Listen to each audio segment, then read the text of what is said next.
संभालो इसे। आदरणीय महोदय, सर्वसम्मानित निर्णायक मंडल और मेरे सहभागी साथियों, मैं रिक्रूट जीडी नेहारिया असम राइफल्स का प्रतिनिधित्व करते हुए आज के विषय आतंकवाद तथा विद्रोह के खिलाफ युद्ध में मानव अधिकारों का पालन एक अनिवार्य तत्व है के विषय से पूर्णतः सहमत होते हुए अपने कुछ विचार रखना चाहती हूँ।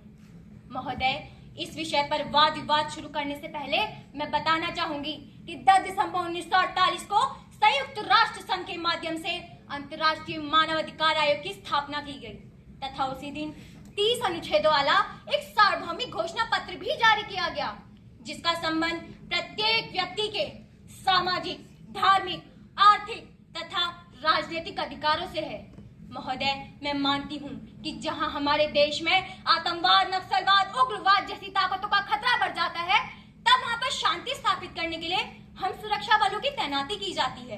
परंतु इस बात से भी इनकार नहीं किया जा सकता कि मानवाधिकार आयोग भी अपनी आवाज वहीं उठाता है जहाँ सुरक्षा बलों द्वारा मानवाधिकारों की अनदेखी की जाती है।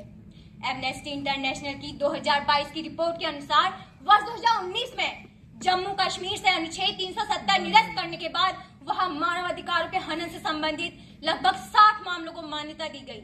क्षेत्र का विशेष दर्जा समाप्त होने के बाद वहां 18 महीनों तक इंटरनेट सेवा बंद कर दी गई, जिसके चलते क्षेत्र की मीडिया कवरेज तथा स्वतंत्रता में और भी अधिक गिरावट आ गई।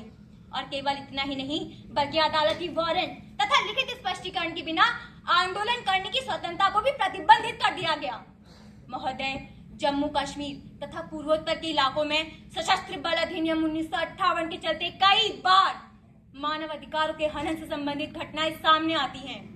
मैं बताना चाहूंगी कि वर्ष 2004 में मणिपुर में सुरक्षा बलों द्वारा पीपल लिबरेशन आर्मी के एक सदस्य की हत्या के बाद काफी व्यापक आक्रोश फैल गया, जिसके चलते सरकार ने भी अफवाह की समीक्षा के लिए जीवन रेड्डी आयोग की भी स्थापना की तथा आयोग ने भी ये सिफारिश की कि सशस्त्र बल अधिनियम 1958 को निरस्त किया जाना चाहिए।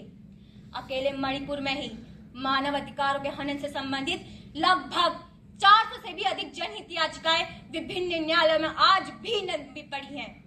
महोदय, मानव अधिकारों का हनन तो सामूहिक हत्या, जबरन गायब करने, यातना और यौन शोषण से लेकर अभिव्यक्ति की स्वतंत्रता के दमन तक होती है। इन कृत्यों को देखकर मैं अपनी मनोस्थिति कुछ इस प्रकार व्यक्त करती हूँ कि इंसान ही काम आता है इंसान के, इंसान ही काम आता है इंसान के, मददगार कोई फरिश्ता नहीं होता। ये सच्चाई जान लो कि इंसानियत से बड़ा कोई रिश्ता नहीं होता। सरकारी आंकड़ों के अनुसार वर्ष 2017 तक भारत में विद्रोह के कारण लगभग 14,000 नागरिकों की जानें चली गई, जिसमें अधिकांश मृत्यु 1990 तथा 2000 के दशक की शुरुआत में ही हुई। बहादुरी मात्र इसमें नहीं कि उठाए बंदूक और चला दी जाए, बल्कि उन पथभ्रष्ट, उन भूले भटके नागरिकों को एक साथ लाकर मुख्य धारा से जोड़ने की है, जिसका प्रत्यक्ष उदाहरण हमें तब देखने के लिए मिलता है जब छत्तीसगढ़ में वर्ष 2018 व 21 के दौरान लगभग 1589 नक्सली, हाल ही में असम में 1182 तथा उड़ीसा के मलकानगिरी में 700 से भी अधिक सक्रिय समर्थकों तथा नक्सलियों द्वारा आत्मसमर्पण कर घर वापसी की जाती है। महोदय, आज आवश्यकता है शिक्षा की, रोजगार की, विकास की। यदि आज नई कानून नीतियां बनाने की बजाय उन क्षेत्रों की गुमराह पीढ़ी को शिक्षित किया जाए, उन्हें रोजगार तथा विकास के नए अवसर प्रदान किए जाए, तो काफी हद तक आतंकवाद तथा विद्रोहिता को कम किया जा सकता है। आज मेरे विपक्षी साथियों का यह कहना कि मानवाधिकार का पालन एक अनिवार्य तत्व नहीं बल्कि बाधा है उनके समक्ष, तो मैं उनको राष्ट्रपिता महात्मा गांधी जी के उन शब्दों का स्मरण कराना चाहूंगी जिसमें उन्होंने स्पष्ट कहा है कि हमें मानवता में विश्वास रखना चाहिए। मानवता एक समंदर है, यदि समुद्र की चंद बूंदें गंदी भी होती हैं तो इससे संपूर्ण समंदर गंदा नहीं बन जाता। अंत में मैं मानव अधिकार को एक अनिवार्य तत्व में रखने का अनुरोध करते हुए चंद पंक्तियां कहना चाहूंगी कि क्या है धर्म, क्या है शास्त्र, क्या है धर्म, क्या है शास्त्र, मानव अधिकार ही है सबसे बड़ा ब्रह्मास्त्र। जय हिंद।